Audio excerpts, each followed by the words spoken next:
I'm Jim Schmidt, and I'm going to show you an unusual way to re-angle valves in a Norton head. We're going to re-angle the valves on this full auto head. We're starting off with 1/4 inch diameter of valve guide bore, and we're going to bore that out on a new angle for the bigger valves.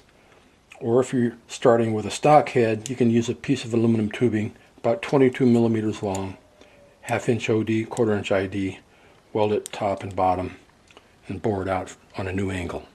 I've mounted 1/2 inch heim joints on the top of the head and on the bottom.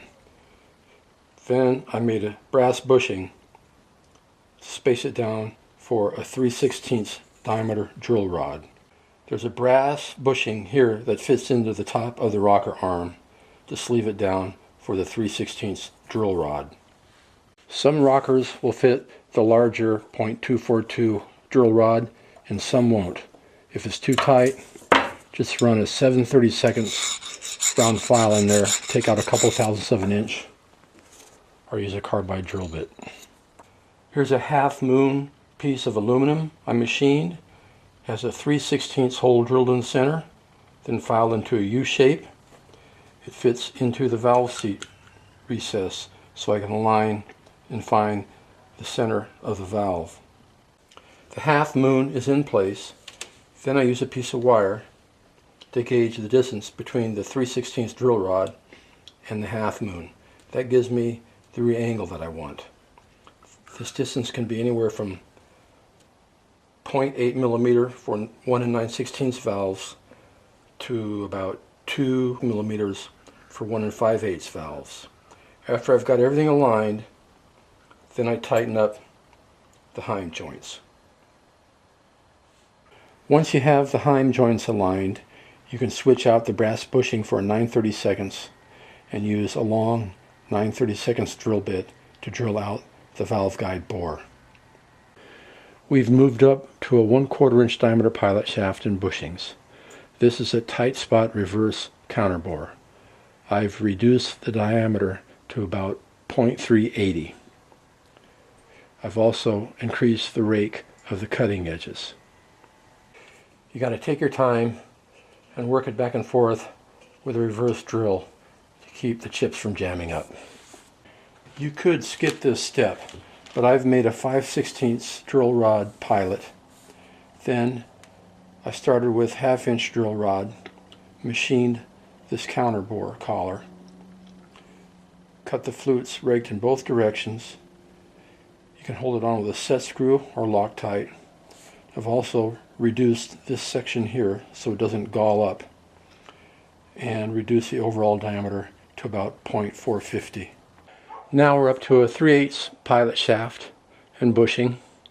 We've got a cutting bit here made out of 1/8 inch diameter drill rod, raked in both directions. You can see there's a little set screw there to hold it in place, and the hole for the cutting bit is drilled on an angle. That way you can use a caliper and make an accurate measurement of the cutting bit protrusion. You want to make several cuts, but stay about 0.010 below a 1/2 inch diameter. To set your cutting bit so it's the correct protrusion, make your calculation, set your caliper, and lock it.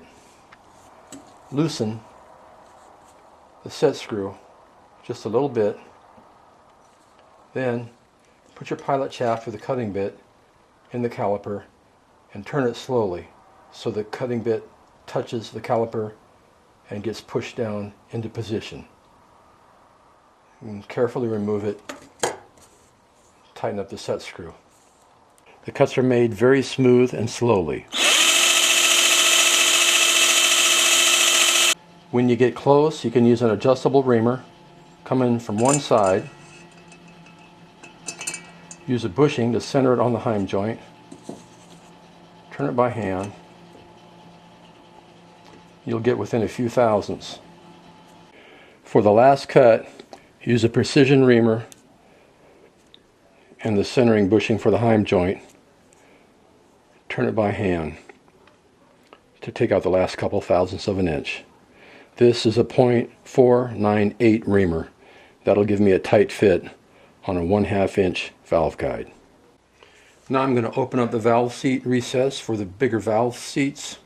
We're using 1 9/16 intake valves, and the valve seat is going to be about 1 5/8 on the OD.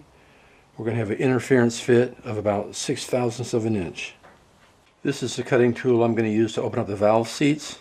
It's got a cutting bit here made out of 3/16 drill rod that's been hardened and raked both directions. Got a set screw in here to hold it in place. I can set the diameter with my micrometer. There's also a set screw in the back. That locks it on the 7/16 shaft. It's got a little hole here that I tightened the set screw into. I've got the tools assembled for another cut. There's the cutting bit. This is a piece of K&S brass hobby shop tubing and a collar that I use to control the depth. I'm only cutting about 20 or 30 thousandths in each direction. It's a handheld drill.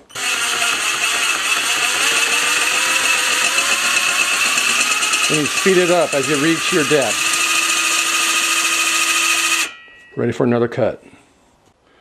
I've got a smaller diameter cutter in there now, and what I'm going to do is open up the port just below the valve seat, about 1/8 of an inch deep, because the port is now off center with the valve seat.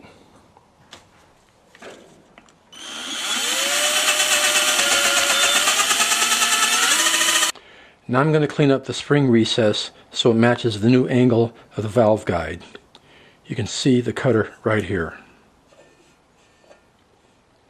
Now the cutter protrudes quite a bit, so you have to install the pilot shaft first, then install the cutter and set the diameter with your caliper. I use a feeler gauge up here between this spacer and the collar. That helps me to set my depth of cut. This time I'm only cutting 10/1000 of an inch. Because of the length of this cutting bit, you have to watch out for chatter. So I take out the last few thousandths of an inch by turning slowly by hand. So there it is, the new re-angled valve guide bore and the valve seat recess. You can see I've got some port cleanup to do. Then I'll heat it up, drop in the guide and the new valve seat, and clean up the combustion chamber for the larger diameter valves. Now I'll just duplicate the same process on the other side. I'll be using hard valve seats for today's lead-free gas and bronze guides. The advantage of this process is that you can work from either end, and you can line up the valve guide and valve tip so it matches the rocker arm exactly. If you try to use a mill, it may not come out so accurate.